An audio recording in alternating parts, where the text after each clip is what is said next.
పశ్చిమాసియాలో యుద్ధం రోజురోజుకు తీవ్రమవుతోంది. అమెరికా, ఇజ్రాయెల్కు ఇరాన్ గట్టి హెచ్చరికలే చేసింది.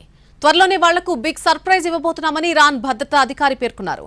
ఇరాన్ తన సొంత ప్రణాళికలు, నిర్దిష్ట లక్ష్యాల ప్రకారమే యుద్ధాన్ని కొనసాగిస్తోందని తెలిపారు.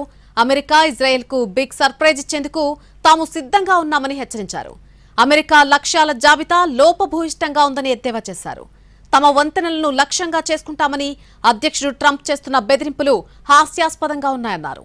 అమెరికా యుద్ధ విమానాలను కూల్చివేయడం గురించి ప్రస్తావిస్తూ వారి సైనిక చర్యలు విఫలమయ్యాయని తెలిపింది ఇరాన్.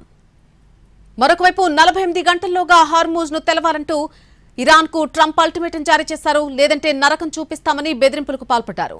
దీనిపై కూడా ఇరాన్ స్పందించింది. ట్రంప్ హెచ్చరికను తెలివి తక్కువ చర్యగా అభివర్ణించింది.